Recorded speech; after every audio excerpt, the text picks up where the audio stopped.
Tom, thanks for coming on the podcast today. Our paths have crossed in the past, obviously doing Great British Menu and a few other things in the past, but you've had an amazing career so far. Obviously, you're one of the most loved chefs. You've had podcasts, amazingly successful restaurants, cookbooks, and the list goes on.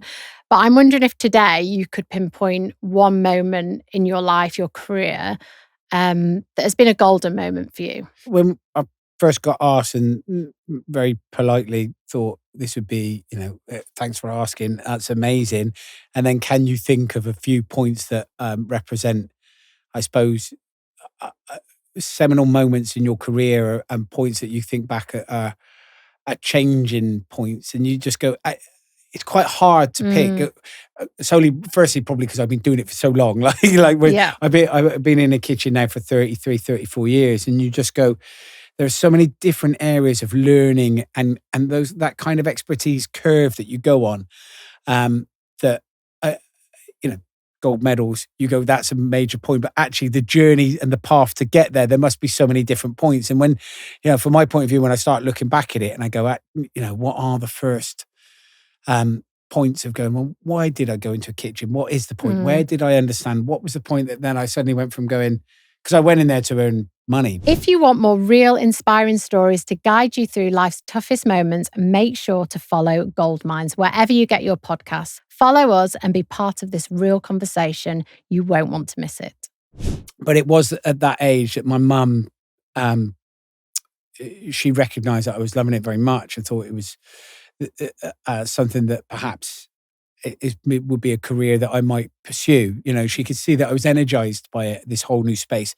So she bought for me this cookbook. So it's Marco Pierre White's White Heat cookbook. And there's also a kind of a secondary reason why I picked this book as one of those moments, the moment that made me fall in love with the kitchen. I suppose when you look at that classic French training, the cookbooks at that time when I was 18 were very textbook-like. And then the pictures of the chefs were all in long white aprons with tall hats on. You imagine a chef. But the reality of many British kitchens, it wasn't like that. It was like a bunch of pirates that were wearing T-shirts or some scruffy chef whites that had been washed so many times or so old they were like grey, and some aprons that had holes in and looked like that. And it was like, all of a sudden, the reality of the graft and the hard work of the kitchen was captured by these amazing photographs it's a fashion photographer by a guy called Bob Carlos Clark,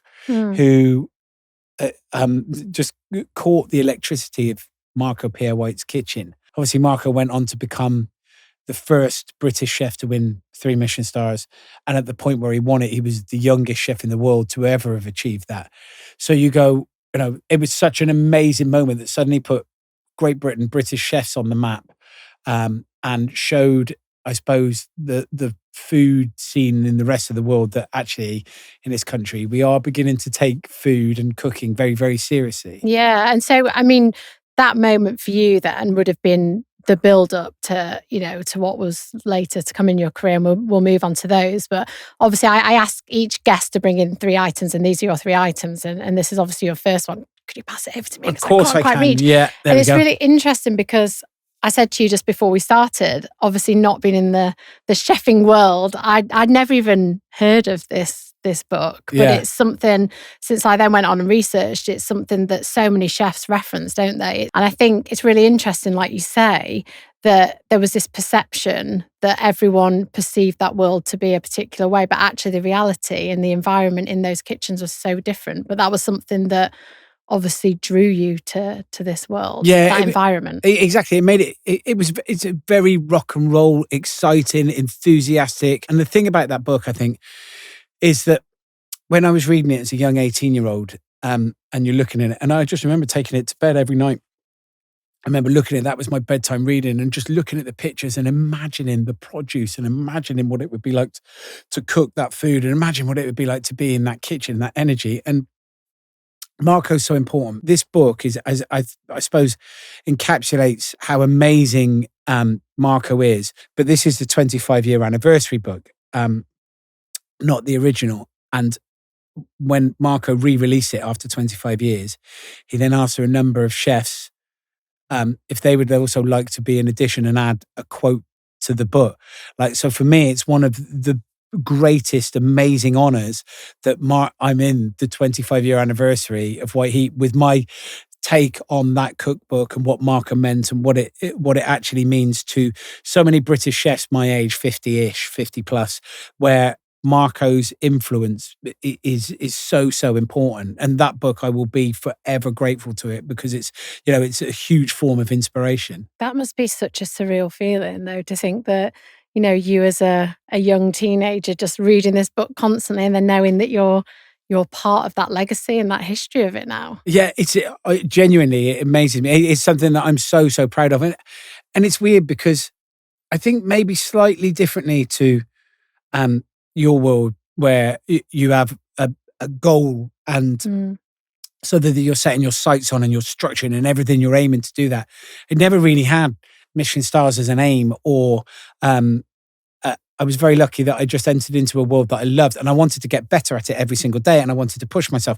But there's no kind of ambition. And I think that's why we still keep going and still asking questions and still keep pushing and still do new things or different projects or different, because there isn't an end space. There's just a continuous, how do we do it? What do we do to get better? That was going to be one of my questions actually about the motivation. Can you put that back? Sure. The motivation, how you keep that level so high, because like you say, in sport you have these goals, don't you, and then you hit them and you go to the next one, but you get to a point where the motivation wavers and life changes and your perspective on changes on what you want to achieve. But actually for you, it's not about getting to an end point. It's always the passion, and that's what got you into the world that you're in now. Yeah, I think there are loads of great analogies between cookery and being a chef and restaurateur to sport. And it's probably one of the easiest ways that I find of describing the way that kitchens operate is, when you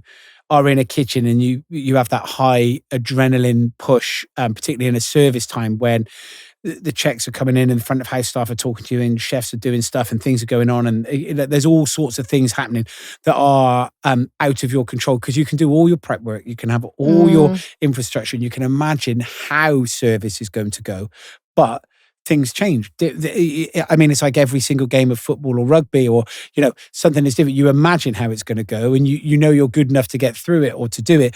But there are variables that happen. It's the pressure constantly. Of the situation as well, isn't Exactly, the pressure of the situation. When you're that head chef and you start at the bottom and you're like a young 17-year-old breaking into a football team, you start learning, you go through the process and then you drop in and out. And as you get older, you get more experience and more responsibility. Then you become the captain. And then eventually it gets to the point you start becoming the manager and you're not actually playing the game anymore, but you're in the game, you're structured it, you're understanding, you know what's going on, you're helping to move the pieces, but you still need the captain, the head chef on the pitch doing the same sort of thing. So I'm much more in a position now where I'm much more of a manager or a chairman as opposed to the player. And I think man management is huge. I mean, you do see it in sport, but in kitchens and restaurants and hospitality areas, man management is key because we are all about people. We are a people business. We need people to come through the door. Your sense of making sure that people have a wonderful time, that sense of hospitality, just trying to do it correctly, that when guests come through the door, you make them feel warm and comfortable and safe and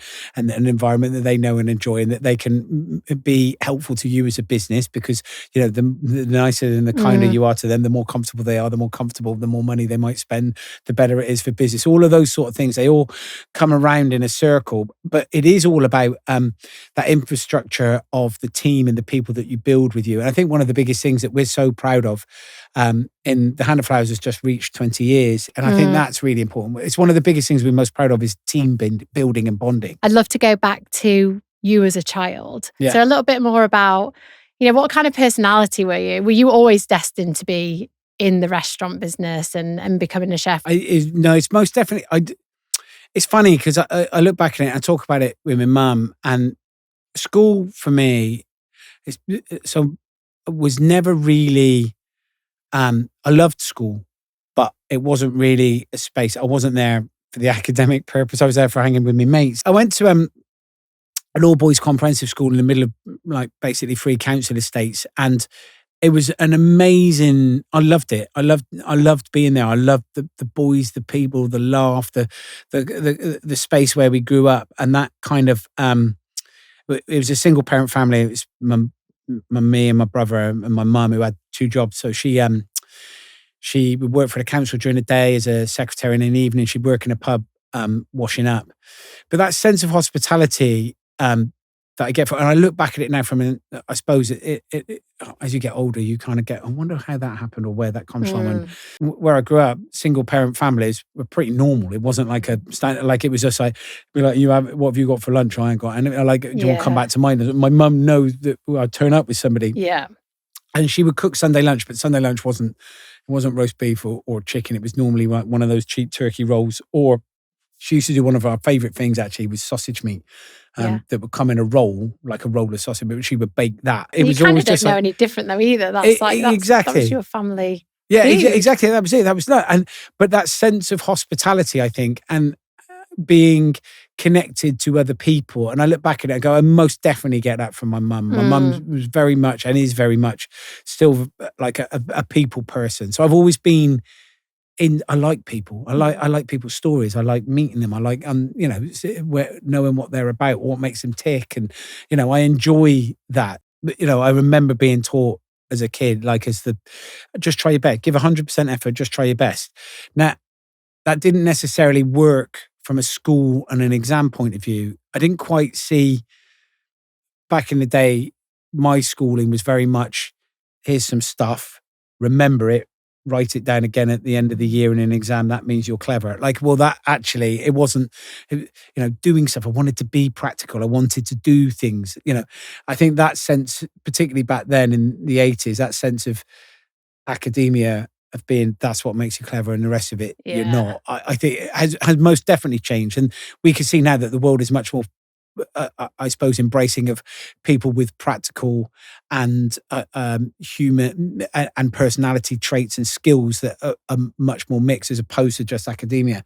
So it didn't quite suit me, but I was never worried that I wasn't going to do all right. I don't think my mum was either, because I was always keen to work hard and do stuff. It wasn't effort that I lacked in. It was just effort at remembering geography. Yeah, I mean, I think back to school days, and I think I wasn't a natural academic child. I loved sport, and I loved, like you say, wanting to be the best you could be at something that you did. But for me, academic and that side of it was always, I had to work so hard to get the grades. Yeah. And I think it is your family environment is what they instill in you that has the biggest impact on the area that you go into in life. So it makes complete sense that your mum was that kind of belief system around you at that stage. Yeah. And, and I think my best friend at school, we both catch up and talk about it now. So he was a professional sportsman. So he went on, and we both had very similar attitudes to our work. He did very, very well at what he did, and and is still involved in it now. So he was a professional rugby player and is now head of rugby at a particular club. We both moved in those same positions, and academic wise, we were both the same.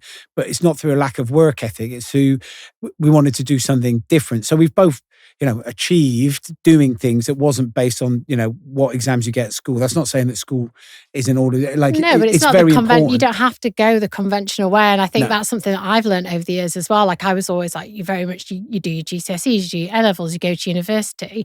And I always thought that I would be that parent that would instill that in my kids. You have to go to university to be successful. But actually, my view on it has changed completely now. I think there's so many different routes and options. And I think the number one thing is passion. If you're passionate and you want to be the best you can be, then go and put that into any area because you'll ultimately be successful. Yeah, I find it madness, that sense of conforming, of going, okay, well, I'll just do my A-levels, then I'll just go to university, then I'll just go and get a job where I work for 5 days a week to enjoy the 2 days of the weekend off and then my 5 weeks holiday a year, and I work really hard to earn a good salary to then just enjoy the time off.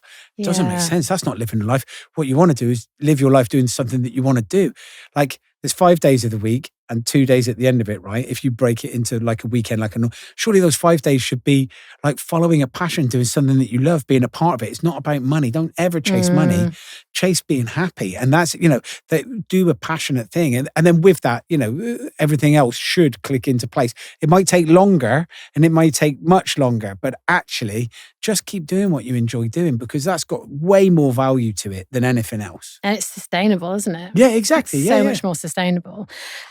So let's move on to your moment though. So the moment that you touched on briefly, starting the Hand and Flowers pub with your wife, I believe. And what year did you take that on? So we took that on 2005. We opened, so it's just done 20 years. 20 years. Yeah, I know. Gosh, and it's gone. Yeah, it's gone real quick, and it's been amazing. Like, it's been fantastic. And the idea was, so my wife's an artist, and the idea was to open a business where I could just cook and we could get to the point where she could make uncompromised art. And so she works in bronze and marble, so she's a sculptor, so her raw material isn't exactly the cheapest of things. So actually going, right, okay, how do we get to that point? How do we get so working in different mediums and different stuff is one thing that she does, but then at the same point it was just like, well, how do we get to the point where you can just make stuff and be that, not just have to be commission based or not have to be. So we opened the Hand of Flowers in 2005. Small little pub. We basically lied to the bank. We took some money for an extension to a place that we weren't going to do, and then took the tenancy on in this space where we had to buy all the things inside, throw them all out, repaint it, redo all the furniture, do it all ourselves. Basically, it was all family and friends, painting walls, doing all sorts of bits and bobs, and making sure that this tiny little building, which was perfect size for, if it was not a busy space, it still wouldn't feel like vacuous and empty. But if it was packed, it would have a real good buzz on it. It's low ceilings. And we opened it with like 15 tables, small, tiny little kitchen that we'd done ourselves. And off we went. Did your family think you were mad? Or were they all completely fully in, fully supportive? My mum was just like 100%, just do whatever as long as you're happy. Just that, like, it isn't worried about the risk taking or doing stuff, or just go and do it. As long as you're happy, just go do it. And then Beth, my wife, her family, and it was a big family, so it's a big Staffordshire, Liverpool, Irish kind of background. So there's a lot of them. So they were incredibly supportive of just, why would you ever work for anyone else? I don't understand why you've done it for so long. So it's like, so that was hugely supportive, and just in terms of not financially, but just in terms of attitude or moral support or understanding the processes that you might face as being in business as opposed to being an employee. And the one thing that no one ever really tells you is the moment that you open your own business, I mean, that's it. There's never a day off, ever again. There's no such thing, ever. Like, even if you're not at work, you're at work. There's something. Yeah, you can't always switch off. Ever. Never. They never have it. Like, that's it. Now, for the last 20 years, I've never had a day off. I've been off work. Gosh. I've not been at work. But you're always, but it's amazing. Like, it is amazing. I wouldn't change it for the world. Nobody can tell me what to do. And even if they do, I pay no attention. I do whatever, pretty much what I want. Like, I go, actually, this it's not a bad place to be. I love it. And it's all around food, and it's all around. So taking that kind of, I think, financial risk was a big jump. I mean, it was massive when you're like 31 years old. But at the same point, there was a huge amount of moral support there, particularly from Beth's side of the family, which was amazing. Did you have this vision of wanting to get to this level where you're, the first pub in the UK to have 2 Michelin-starred? Like, that is insanely impressive. But did you always have this in the back of your mind, whether you verbalized it or not, that you wanted to achieve those heights? Or was it just take it as it goes and day by day? Yeah, it was very much. It was kind of a mixture of the two. So I'd been a head chef of a restaurant for 2 guides worth, where I managed to keep a Michelin star for 2 guides. On this podcast, I'm always inspired by people pushing themselves to the new heights. And that same spirit comes through in David M. Robinson's latest collection. Each design captures a different side of life. And at the heart of them all is the same promise: stylish jewellery, crafted to the very highest standards, with a level of detail that makes every piece feel truly special. From day-to-day pieces to iconic collections to bespoke items, DMR has something for everyone. Alongside jewellery, DMR are also retailers of leading luxury watch brands, so it's a perfect place to mark life's milestones. Discover the piece that could mark your own golden moment. Just head to the link in the description. Dream it, make it, love it. You know those mornings when you wake up and you feel like you've barely slept. Maybe your partner's been tossing and turning, maybe you were too warm, or maybe your mattress has just seen better days. Sleep is where your body rebuilds, your mind resets, and those golden moments are made possible. That's why I've partnered with Simba. Their hybrid mattress is designed with cutting-edge technology to keep you cool, supported, and undisturbed through the night, so you can sleep deeper and recover better. With over 350,000 five-star reviews and more than 100 sleep awards, you can trust that Simba really are the experts in great sleep. So if you've been waking up achy, tired, or just not feeling at your best, maybe it's time to upgrade your mattress. With a 200-night risk-free trial and free next-day delivery, better sleep could literally be at your doorstep tomorrow.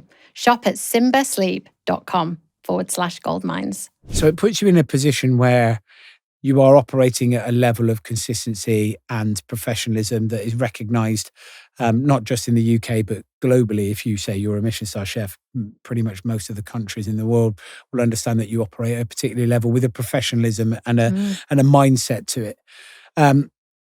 So when we opened the Hand of Flowers, I wanted to take the preconceived perception that Michelin stars are always about tablecloths, expensive wine, hushed dining rooms. Like it needed to be in a pub. I wanted it to be a pub. I wanted it to be comfortable. I want people to come and eat there with, in their shorts and flip flops and feel happy. Do you know what I mean? Like without feeling under pressure that you've got to conform, you've got to dress up to have a nice time out. Well, that's not true. You should just feel feeling comfortable is all part and parcel of enjoying yourself. So when we opened the business, the idea was to open somewhere where we'd both like to be on our day off, somewhere that doesn't compromise on the quality level of the food, but is kind of accessible to everybody. And then within the first 10 months, we then achieved that first Michelin star, which was amazing. I mean, it was it was an amazing moment. It was fantastic. It was just something very, very special.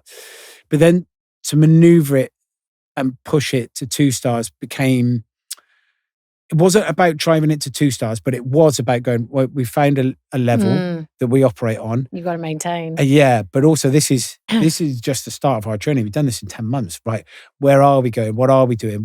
We'll rebuild the kitchen. We'll do this. We'll build. We'll bring more staff in. We'll become more professional. We'll build a bigger wine list. We'll do a thing and start becoming much more, I think, driven in our thought process of how do we make it bigger and better. But by bigger and better, I don't mean bigger. I just mean just everything about it. How do we hone? How do we drive our own professional skills to sharpen everything and make it tighter and make it better and make it stronger? And produce, what do we look at? Where are we going? What plates are we using? What temperature is that being served at? Every single detail you start looking at from front of house to back of house. So 2012 guide, which was the first time that 2006, 2005 we opened, 2006 we won the first star. So 6 years later we went on and won our second Michelin star. And it's one of those things where it's in the guidebook and you just go the Hand of Flowers, Marlowe, and it's such a simple little thing. Oh, but it means so much, the weight of it. It means so much. And you go, and this book, which is essentially, I mean, it's not a reading book. You wouldn't sit down and read it. It's a guidebook, and it's written. The beautiful thing about it is that it's written as a guidebook for consumer, for guest. And it's not written for chefs. Yeah. It's written, so you should always remind yourself as a chef that you're writing for the people that read that book, like for a guide. You're writing for the guests. You're not writing for the inspector. You're not cooking for the inspector. So you go actually trying to find that middle ground between all of it, but becoming that first pub to do it. Did we drive for 2 stars? Of course we did, but it wasn't like the sole goal. The purpose was incremental, bit by bit by bit, how do we get better? How do we improve that? How do we be more consistent? How do we constantly just hone everything? And that's the hardest thing to do, though, because I think, again, relating back to sport, you win a world championships or you win a global medal for the first time and you're at that height, you've reached that success and you reached it relatively quickly to gain that first Michelin star. And I think the hard bit then comes where you have to it's those marginal gains, isn't it? It's those really incremental changes that are often really small. You don't think they're going to take that much energy or time, but have the biggest impact. And that's really hard to do. And the pressure that comes with that is really high. Like, you must have found that, the pressure must have piled on at that stage. I mean, it does. When you first win those 2 stars, it's expectation levels. Yeah. And I think the push to winning 2 stars and the day that we won it and the first 2 or 3 days after we won it was absolute euphoric magic. Did you enjoy that moment though? Oh my God, it was amazing. Yeah, it was unbelievable. It was just outstanding. It was just one of those really very, very special times that but it doesn't end there. A little bit different to, I suppose, winning a gold medal and that's it. And you could walk away then, or you could. But then you've got your coach saying, "Oh, you could have broke the world record. You could have done this, and then you got to go back again." Yeah. So you go, "Oh yeah," but that's we then open. We have to stay open. We're open the next day. It's a 7-day-a-week operation, and so you're constantly. And then what happened? There was a little bit of actually, like, I suppose, negativity towards it because it was being compared to perhaps the Manoir, which is an incredible, beautiful country house hotel run by Raymond Blanc, like 25 minutes away, that also has 2 Michelin stars. And we're a small little pub with wooden tables, and we have to pass the plates to you because we can't actually walk around the back. We've got to reach over and give it to you. So there was a little bit of, I suppose, negative kind of comeback. And then it was a heavy crown to hold for a while. It felt like the weight on the shoulders, not just on me, but the whole team, the team that had achieved it, they suddenly felt this sort of slightly anti-backlash to it. But then it flipped the other way. And then all of a sudden people started realizing, actually, all the other stuff is irrelevant. The thick tablecloths, it's actually something to be celebrated. It's amazing. This is fantastic that you can achieve using great ingredients and doing, consistent cooking and driving a chef's personality forward. Separating it as a point of difference becomes something that I think everyone suddenly became quite proud of. But it is one of those things that constantly, every year, we now play a defensive game. It's 2025 now. It's 13 years since we've held 2 stars for 13 years. So every day, everything, we try to remove any variables. So there's no freestyle cooking in the Hand of Flowers kitchen. It's like, this is how it is. This is the structure. This is what we do. And we do it every single time. Always the same, always the same, always the same. And of course, there's always variables because it's human beings. Things go wrong. There's things, but it's trying to maintain, it's trying to eradicate So we very much play a safety game, like a bit like cricket. You're going out there now and you're just trying to, it's day 5 of a test match and all you got to do is bat through to the end. So every day we are just playing this safety game. We're not trying to push for 3 stars. We are just trying to maintain keep the level. Yeah, and just try and keep this lovely level that we've achieved. But I feel to me, it really feels like you've been part of this new wave and culture as well, because like you say, we had this perception that establishments that had Michelin stars were this very, fine dining experience, but actually this whole new wave of pubs and like you say, just being able to be there, be comfortable, everyone feels welcome, but you can have this amazing food and experience. Like, you've been part of a cultural change. When you think back to those years, though, we're starting the Hand and Flowers, how was that on your relationship? Because I think about if me and my husband were ever to go into business doing anything, I mean, we would probably be pulling each other's hair out. Like, it's challenging, isn't it? Like, you've both got that passion and drive and you know what the end point you want to be at. But actually, was that a challenging time? Yeah, I mean, it's challenging for lots of different reasons. I think we lived upstairs. Beth's still hugely involved in the business in terms of decision making and in terms of I suppose, business operational things like every day she's on the accounts. Every day she's on with the banking. Every day she's spending time just monitoring and making sure that it's all clicking into place. She's very much involved in feel, understanding and the vibe that the places give off.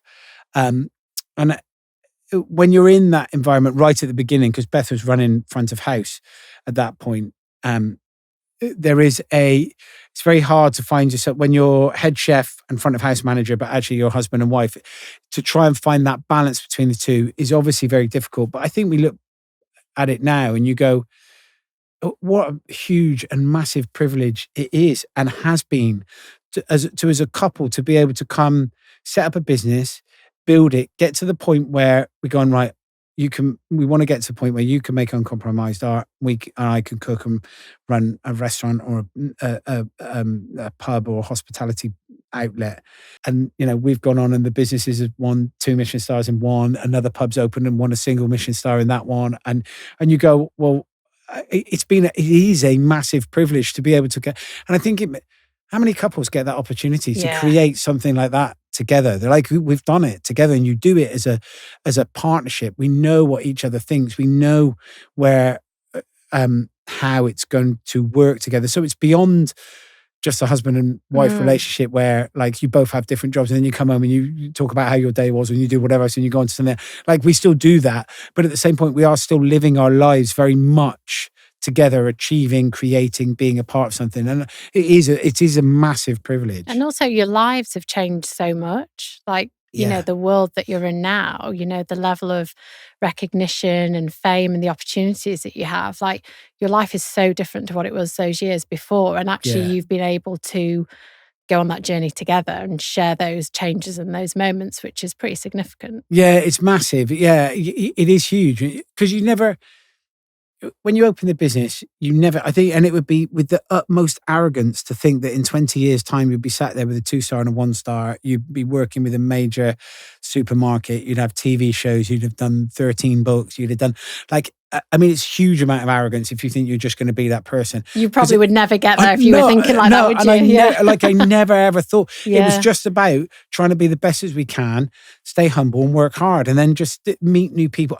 I think so much of it does come down to people. I love the moment that I first did Great British Menu when I competed. There was something special about competing in that kitchen. Now, I love being in the kitchen. I love trying to beat the other chefs or cook to my best abilities. But I also loved being in somebody else's world because what so many people and so many other chefs that go onto that TV show forget is the fact that there is a crew there of 50 people that are making a TV show. So all of a sudden you're in a world that we're making a TV show. We're sat here having a conversation and a podcast, but there's a whole crew of people whose world, it's their world. And you go, well, I quite like being in somebody else's world where it's not my responsibility how this gets edited or how it gets done or what it's somebody else's kind of responsibility to make sure that the microphone's on and the cameras are working. And I like the fact that you go, okay, so, and I'm quite interested in that, how that develops and how that grows. So then that world of TV. So when I dropped into Great British Menu, I was really quite intrigued to what everybody else's job was doing and how they were building it. So it was quite a nice space to be. So then when you get the opportunity to do more television, I understand my role in it and I understand what I'm supposed to be doing. And I understand my skill set in that TV set. But actually, when credits go up at the end of a TV show, there are all those people that are involved from start to finish. You may have just watched 3 presenters presenting, I don't know, Country File. However, there is all of that on the background that goes on to create such an amazing TV show. And there's so many people that are involved in so many things. And it must be the same being an athlete that you think there's you that's winning the gold medal, but how many people have been a part of building to that end result, that infrastructure? It must be massive. Yeah, it's one person there taking the limelight and the glory essentially. But you say, the backlog of people that are not just people working, they're giving up like their whole lives. They're so passionate about what they do to see you succeed. And that's what it's like in sport. And, you go into TV and I watch the 30-second advert now and you think, gosh, that's probably taken like a whole day to do. It's time, it's energy, it's the passion that people bring to those projects. You talk about adverts. Yesterday I was filming an advert, right? So I was down in Somerset, I was filming an advert for butter. And we go onto a farm and then we talk about the cows and the farmers are like, who on earth are all these people? Like we're chatting to, like there's me that they know because they've seen me on the telly and having chat to these guys that make the butter. But there's like 60 people there. Like of all these people that are making an advert, they'll be there 3 days filming for 30 seconds to a minute of just visual impact that's amazing. And you don't really understand or see how much. And like the book, there's my smiley face on the front of it, but actually there's so many people behind it to actually makeup all those stick that clown on the front, but actually everything else in the background. Like it's huge. And so I see everything else that I do is everybody else's. Like it's such a privilege to be a part of somebody else's thing. So I think that growing with that and that part of that fame, I'm uncomfortable being famous. I find it weird that people know who I am. Like I went into a kitchen to be a chef and I enjoy meeting people. But the idea of being famous is something that is like, there's people who crave it and want it. And it's just, I just find the whole thing, like, it's not always that pleasant. I'm sure you're the same. You know, there's points where you do, and it's really nice. You're lucky because you come across as someone who also really likes people, you know, so people 99.9% of the time are absolutely lovely. So it's really nice to meet them. But there's always that sense of self-conscious worth that people know who you are, but you don't know who they are. And it's like, it's a weird space. It's a funny world to be in. And I think you probably have the same. I'll have people come up to me in the supermarket and they'll just be like, hey, Jess. And I don't know if I know them or they just know me. And I feel uncomfortable. But I think that's because, like you say, you know, you didn't come into your world to be famous, to be a celebrity. You're just hugely passionate about what you do and want to be the best. And that was the same for me. Like the fame and the recognition comes as like an extra. And it is sometimes a jarring, like, feeling because the world that we live in now is so driven by, you know, everyone having access to you, everybody being able to comment on you and, you know, do they like the way you look or what you've said or, you know, what everything that you do. And that's really challenging. And I imagine that you've had moments where that's been challenging and difficult to deal with. I think I learned quite early on. I made a few mistakes. I made journalistic and you must get it as well. Sometimes journalistic-led questions that can be your answer then gets taken out of context and twisted and changed, and they are the words you've said, but they're nothing like in the context that you've said it or what you've done. And all of a sudden, it sounded like something completely different. It's been twisted. The moment that somebody says Tom Kerridge boasted, what do you mean boasted? Do you know what I mean? All of a sudden, then you put a cut like words that you've said, and they're completely different to the way that you go. Oh, so I've learned. I learned quite early that actually there's to be careful and conscious of what you say. I've also learned from big mistakes. I've also learned from that not everybody or not every person that's interviewing you or journalistic wise is actually your friend that they're pretending to or they're trying to. But I have also learned that there's lots of bonuses and good things that you can do with being famous. There's loads of charitable things that you can do. There's loads of, you can lend your voice. I lend my voice a lot to hospitality when, you know, you get asked to do things during COVID times, like be not a spokesperson, but when you get asked because you've got words and you can say it and you can go on Sky News or you can go on Question Time or you can talk about things in a particular light. I've been asked to do things for working class and single parent families and go into schools and speak to in more disadvantaged areas. I've been asked to do things for setting up the full-time meals kind of campaign with Marcus Rashford, all about trying to do. I was going to ask you about that. Yeah, but trying to do I think budget-friendly cookery and recognizing that my skill set as a chef isn't always about really expensive ingredients. Actually, what can you do with frozen vegetables and, you know, some flatbreads that you might be buying like dirt cheap, and how do you use your skill set to enhance things? So, you know, as a spokesperson for free school meals, as a spokesperson, so you realize that actually the weight of fame actually can actually make a big difference and help if you use your voice in the right way. So it's not negative, but you do realize that sometimes that weighs quite heavy as well, people knowing who you are. But if you can use some of it in a good way, then it's great. With the FIFA World Cup coming up in Seattle 2026, I've been thinking about the places that give you the best of both worlds, a vibrant city and the space to recharge. That's why Seattle stands out. They call it Mother Nature's City, and you'll see why the moment you arrive. Picture this, a morning run along the waterfront, followed by incredible food and world-class art in the heart of downtown. Few cities let you do all that in one day. Seattle is inclusive, welcoming, and full of energy. It's a city that invites you to explore. Whether it's savouring fresh seafood at Pike Place Market, diving into its legendary coffee culture, or soaking up the views of Phuket Sound and the mountains beyond.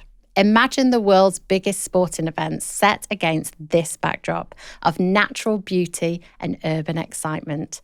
For me, Seattle is a perfect mix of adventure and inspiration. It's at the top of my list, and it should be on yours too. Discover more at visitseattle.org and start planning your perfect summer of football.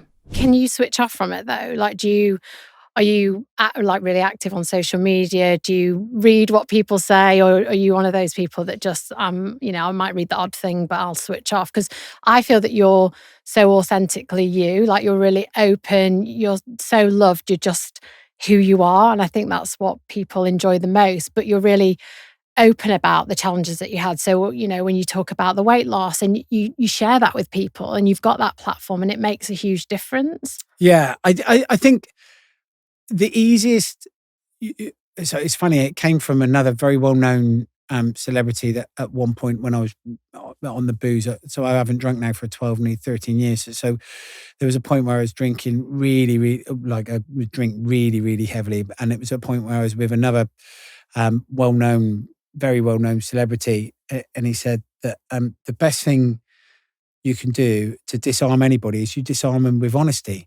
So you can just go, if you're just completely honest about it, or no one can make things up, no one can say anything. If you just go, yeah, like you're not an evil person, you're not doing anything bad. You're not like, you just go, actually, I massively messed up there, and that was it, and this was it. So you disarm them with honesty. So I've always found that honesty is always the best policy with everything, of just going, actually, this is the situation we're in. So then you have to own those situations. And I was very fortunate. I got asked to do Desert Island Discs, which is amazing. Have you done it? Yeah, it's amazing. Yeah, I loved it. I felt it was really therapeutic. It's I could just open up.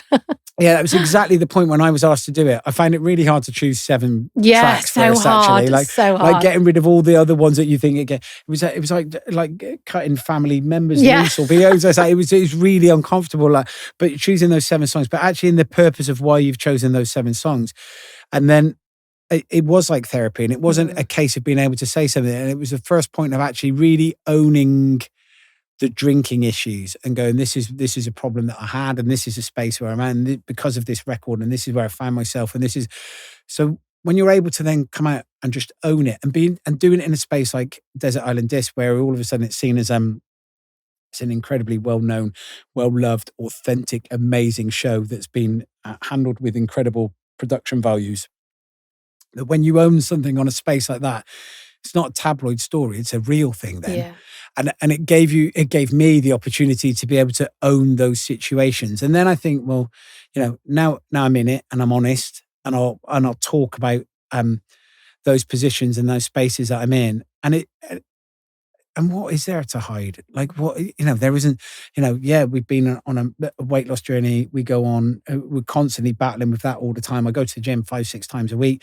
I go between swimming, and then now it's lifting, then it's onto something else. So but it's a constant battle, like every other, I suppose, 50-year-old middle-aged man that's always trying to deal with like what you're trying to do, what you're eating. But my world was also around about food. I spend all day. Yeah. Some days I spend all day eating like 16 pies, because you got to like try them all. Oh, the desserts on the British menu. A great British menu, exactly. Do you know what I mean? So you spend your whole time in this so it's just like a constant balance. But I always find that honesty is always it's the best space to be. You kind of, but I do find a lot of the space that you're in with social media a little bit uncomfortable. I pay no attention. To be honest, most of my stuff is run by a team. There's a team that posts Instagram and videos to do with podcasts and to do with stuff, upcoming things and that. But I'll also quite happily put me on there, family on there, stuff that we're doing. I quite like Instagram. I quite like the visual of it.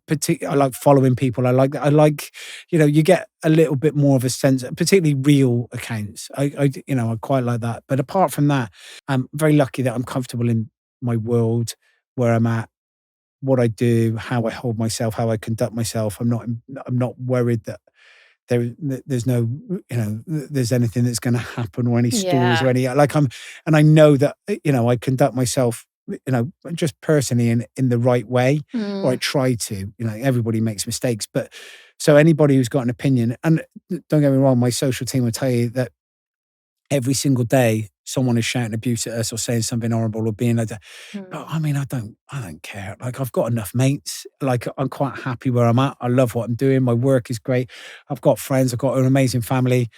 What somebody somewhere else thinks about something on social media, I'm quite lucky that I don't care. However, I am 50 and I've gone through this massive journey, and I've gone, I'm quite happy. I imagine if you are a 21-year-old, who is getting abuse on social media from people that you don't, you might take it as a huge thing. It's a learning curve though, isn't it? And I think you go through different phases in your life, and it's like you say, you've been through this whole transition, starting your career and the highs of starting your own business. And then if we move on to your final item here, your new book, barbecue. I love barbecues, by the way. Yeah, great. I mean, I'm not great on a barbecue. I can do a good salad. Love a barbecue. And I think this just kind of represents, well, I'll let you tell me what it represents, this stage in your life. Yeah, now. So, I mean, it's 13th book that's come out, and it's, this is very much kind of a celebration of chef-led skills,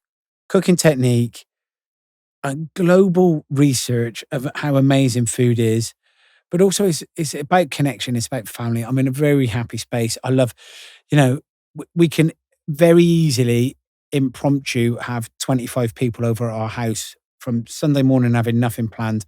Little man going to rugby. By Sunday afternoon at 4:00, there's 25 people at the house. And barbecues completely sort that. And I love the fact that it's very easy to invite people over, because you might make a mean salad, right? I do mean salad. Well, there you go. So you go, actually, if we go, right, we're doing a barbecue this afternoon.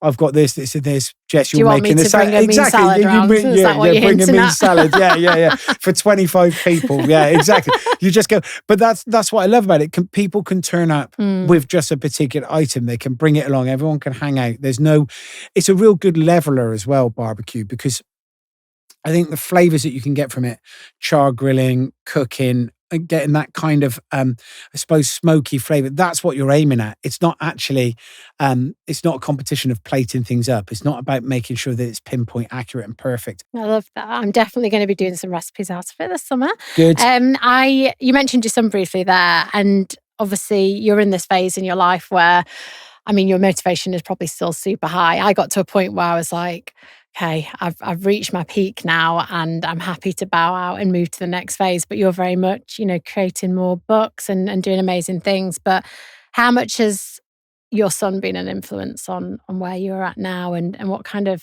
parent are you? Yeah, massive. Like, he's a huge influence. I kind of half live my life vicariously through him and what he does. So, I'm too old and too much of a target to play rugby. I gave that up when I was like 18 and went into a kitchen. But he's got this newfound love of it. He absolutely loves rugby. He does 2 or 3 training sessions in a week, and then games on a weekend, and then and he's also mad into his motorsport. Now I love motorsport. I've always enjoyed it, but obviously never had any money for it or opportunity, or wouldn't ever go and see it live, or wouldn't ever go. But he's been very lucky. He races karts. He's done his first rally driving session. He's done like all of these. So I love the fact that actually we've got to a point where these amazing things that he can do. We're fortunate enough. We're very lucky that I can afford for him to be able to do it, and to see him enjoying himself and loving it and being a part of it. Out of the two, I'm kind of hoping that he's going to decide rugby is the professional sport he's going to take, because a pair of boots and a rugby ball and a new gum shield is way cheaper than it is. A new set of tyres. But at the same point, I love the fact that there's something that he's involved in for two reasons. Both of rugby is a team sport. Now, for me, when I played rugby as a young kid, being a part of a team and growing up, and rugby was very special because it was there's a position for everyone. Like if you're the little quick guy, you're like the number 9. If you're the big fast winger, but you don't really like the physical contact, that like you can be out in the wing. If you're one of the big lumps like me, you're like you can be at the front 8, and there's always a position for somebody to be involved in. And that team bonding, you haven't got to be great at it, but the fact that 15 of you as kids can build together and create something. I love the fact that team bonding, and I think it's very, very special, particularly at a young age, whether it's football, cricket, rugby, whatever it is, team bonding is amazing. But then also watching him do a bit of motorsport, I love the fact that he, if he does a couple of go-karting sessions, he puts the helmet on and off he goes as a young kid. And there's nobody coaching him. He's having to teach himself how to do stuff. Those skills are amazing, aren't they? Yeah. They just pick up at that age and they'll be absorbing them. But like you say, he must be like an adrenaline-filled child to go out and do those. He's quite full on. He doesn't suffer fear very much. He's quite interested in doing things, and he's not scared of having a go at stuff. And I love that. And both myself and Beth are both very encouraging, because we've both got to a point of being able to follow our passions and being able to get to the point where, through just constant relentless graft and never giving up and getting to that point, we've got to the point where we love what we do, and we've been able to get there. So we very much install that in him, like, just do whatever you want to do, as long as you just give 100% and just keep working hard at it and just keep doing it. So yeah, I love being a part of his world. And it's funny because I grew up single parent family, like I didn't have a father figure. My dad was kind of not there really from early years.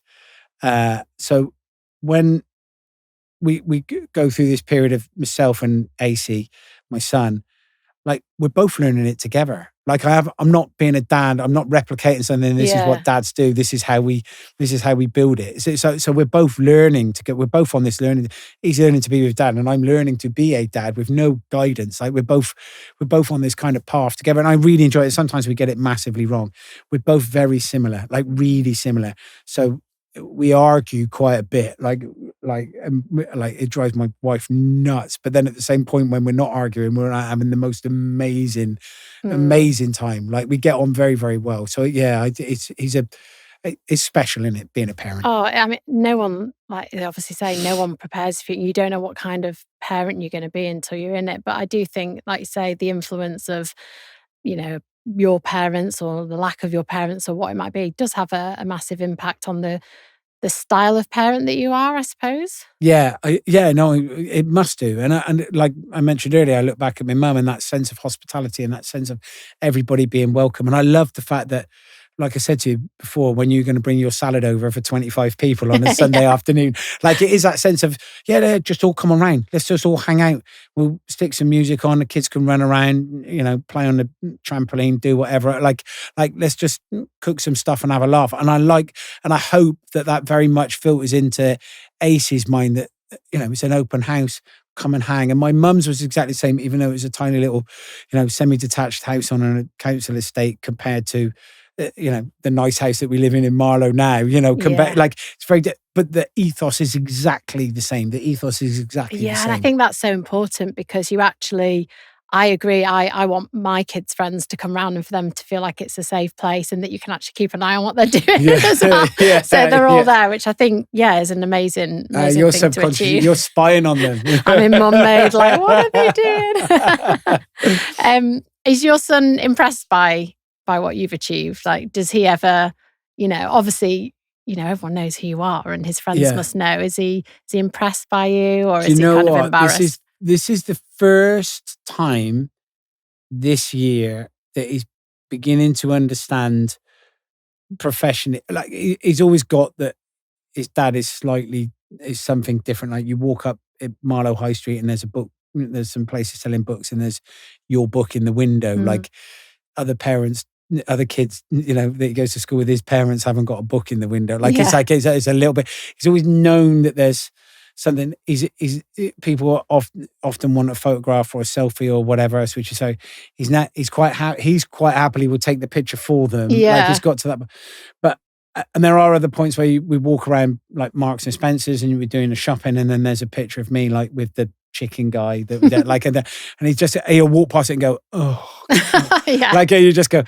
But this is the first year, and it's through watching Great British Menu. So he watched Great British Menu every single night this series. So it's 20 years of Great British Menu, and obviously I've been on a journey in that program where I competed and came back as a mentor, and now there as a judge, and he watched it every single night and watched the chefs, and from it starting to 4, getting down to 3, then to 2, on to finals day, and asking questions about what they did or how do they do that or what do they, and the understanding then of the skill set, the effort, the energy. And it was the first time that he's seen just being a cook to actually being a really good cook. All those chefs on Great British Menu that compete in, that are brilliant at what they do. He started asking questions, and he said, so how did you get to that start? Or what did you do then? And how did you win Great British Menu? And what did you... So it's now is the first time, this is the first year that he's beginning to recognize that there is a difference between a chef and a chef that's competing on Great British Menu. Oh, and then you not just must a have chef. been proud. Yeah, well, I was... You must have been reaching for the apron. Get it on, well, come and get you in the kitchen. Actually, it was the first time that I thought, maybe... Because he does enjoy the cooking. He loves his food. And I just thought... It was the first time that I thought, oh, yeah, maybe this might be something that he's gone, because he's asking the right questions. He has an understanding. He was beginning to get, and it wasn't about me. It was about the chefs that were competing. Yeah. So it wasn't just dad's on the telly. It was like, what is he doing? Or what's Jean going to do here that's different to everybody else? And to follow the whole process as well. Yeah. So you never know. I genuinely wouldn't be surprised if he ends up in the kitchen. Oh, you'd be so proud. I would be, yeah. No, I would be. Genuinely, it would be amazing. I think he'd be a great cook. I think he's got the energy levels. I think he could definitely do a good job of it. Only if he wants to, though. It's only if you want. And it's the passion, isn't it? They've got to have the passion and drive. My final question then, if you were to go back to speak to, the young Tom when you're picking up the White Heat book there and thinking about your future, what would you tell him about life, food and happiness? It's funny because quite often you get asked similar sort of questions to that, and so people talk about, would you ever, like, if I'd known how hard running a business was and what it was going to be like, and I think many people who've run businesses for 15, 20 years would probably say the same thing. If you knew how hard it was going to be, I don't think you would have done it. I don't think if somebody said, no one prepares, it must, again, like being a parent, it's the most amazing and brilliant thing, but actually some of it is so difficult, isn't it? It's like, yeah. So there isn't a thing I would tell my younger self, apart from like every big mistake or everything that happens, it all happens for a reason. You have to learn, none of it's a massive mistake. It's only a huge mistake if you do it again. You haven't learned from it. Yeah. So everything happens for a purpose. Everything happens for a reason. Everything that goes, all the business mistakes we made, all the challenges that we come up against, all the daft things that you've said and done, I wouldn't change. I genuinely wouldn't change a thing. Of course, I wish I'd not drunk all my drink tokens by now. I wish I could enjoy a glass of wine. I wish I could have, but actually I don't regret a single minute of it. I loved all the time I was doing it. I loved the chaos of mayhem, and I loved the fact that I needed that as a release to get to the point of where we are now. And so I wouldn't change it. I could, and there isn't a single thing that I would do differently. There's obviously things that you would probably, in retrospect, say differently or do, but none of them are. There isn't anything meaningful or massive that I would do differently. I would do exactly the same journey, and I would say to my younger self that just learn from it, just learn from everything that comes, and just do it, just go for it. Oh, it's amazing. Well, thank you so much for sharing just your journey and just hearing more about your life and the highs and lows. I think you've been really honest, so thank you. Thank you, mate. Thanks for having us on. Oh, pleasure. Can I ask you some quick fire questions? Of course you can. Okay, are you ready? Yeah. Okay, these are golden quick fire questions, okay. So you might not have had these before. When's your golden hour? So the time that you feel the most comfortable? Yeah, it's genuinely... most nights I get in maybe 11:30 at night, and I will put the telly on. I'll have Beth normally in bed, and I'll have a cup of coffee, and I'll sit there. Coffee at 11:30? Yeah, I drink coffee all the time, like constant. Risky. Yeah, no, every day, all the time. I'll sit there with a cup of coffee, and I'll watch the news, and I'll either watch Newsnight, or 24-hour news, just to catch up on what's going on in the day's events, and it is a switch off point of just going. Or I watch Drive to Survive. Wow. I mean, if that's your switch off, that would send me into like high anxiety, coffee and news. Coffee and I'd the news. Just be stressing. I would not be able to sleep. Yeah. Coffee and the news, just to see what all the ludicrous people around the world are doing. Yeah, exactly. Okay. Who's been the golden influence in your life? Could you pick one person? Oh, that's hard, I know. Yeah, really hard. But there's quite a few. There's a chef that I used to work for who was the head chef when I worked for Stephen Bull, which was he's an amazing cook and brilliant British restaurateur. He was one of the first British chefs to win a Michelin star. But the head chef, his name is John Bentham, and I worked with John for about 4.5 years as sous chef, or I was a chef de partie and a sous chef for John. And we both ran Stephen Bull's restaurant and then ran one of Gary Rhodes' spaces for him. And John was just a mind full of knowledge of incredible food, and he would never sit still, and he would change the menu almost on a daily basis, which was great as a young chef because you would learn and see something new every single week. There would be something new that you'd learn. So without John, I wouldn't know half as much as I know. So yeah, John Bentham, his name is. John Bentham, love that. Reminds me of like The Bear. Did you watch The Bear? Netflix? Yeah, I love The Bear. Yeah, I loved it. Yeah. It gave me anxiety. Yeah, Beth couldn't watch it. Yeah. Like, is that what it's like? She couldn't watch it. Yeah, so it was like she couldn't watch it. She got PTSD flashback. She was like, "No, I'm not watching this. I can't watch it." It is like that. It is like that. But it's also amazing. Like brilliant. It's amazing. It's one of the amazing. Best things I've watched. Yeah, and it's the closest. It's the closest to listen. There's artistic license stuck in there, and there is, but it is kind of the closest to running a business and being a head chef, and that you can find that sense of energy, that anxiety, that pressure. It's mega, isn't it? I love it. Like I buzz off that. I wanted to be a chef when I was younger. Yeah, I'm so glad I didn't. When I watched that, it just sends me into a flat. But yeah, brilliant TV. Okay, do you have a golden moment you completely messed up, but that you can laugh about now? No, I mean, didn't really completely mess up, but I do. So I was very fortunate. 2015, I won GQ Man of the Year award. Check you out, chef. Yeah, I know, it was amazing, right? And I was like, that's incredible, that's brilliant. And I went, and it was an amazing, incredible awards do. And there was like Pharrell there was Jonah Hill, there was Kim Kardashian, there was Kanye West, there was Samuel L. Jackson, there was like Johnny Depp, there was Iggy Pop, there was like, it was like like one of those mad mental cheese streams that you have, like you just say, all of these people that are like cartoon characters, they were there. And I remember them saying, I remember sitting there and them saying, right, so when you get given the award, Lindsay Lohan gave me the award, presented me the award. When you win the award, just keep your speech quite short. Yeah. And that was the point. I went, I'm sorry, speech. Oh no. That was the whole point. I was like, oh my, like that was the point. So I don't know that I messed it up, but I think I bumbled a few words. And as I was saying, Samuel L. Jackson was just like sat right there, just looking at me like, like, who is this dude? Who are you? What are you talking about? I just remember thinking, okay, just hurry up, just finish saying what you're saying and just get off the stage. So it was one of those moments, like, yeah.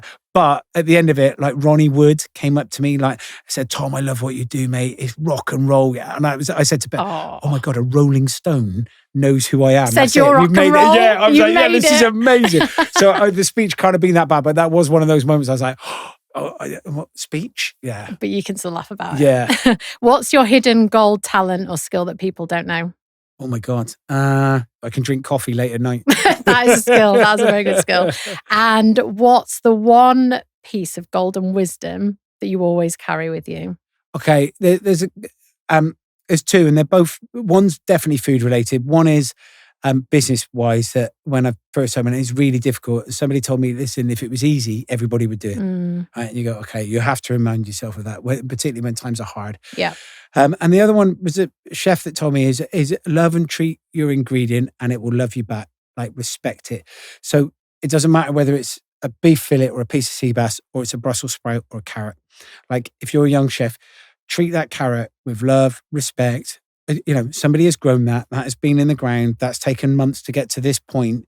Don't mess about with it now. Don't give it love and respect and it will give it you back. And it does. And it's a very true process. Like doing something, one thing, like you do everything. Like it's that kind of honed into me early doors from being a chef. Like look after your ingredients, do one thing, care for it, and that progresses. It'll go from a carrot and a sprout, it goes to a sea bass, and it goes to beef fillets, and then it goes to business, and then it goes to. So those are probably the words of wisdom that massively stick with me. Amazing. Thank you so much. Thanks, bud. Lovely.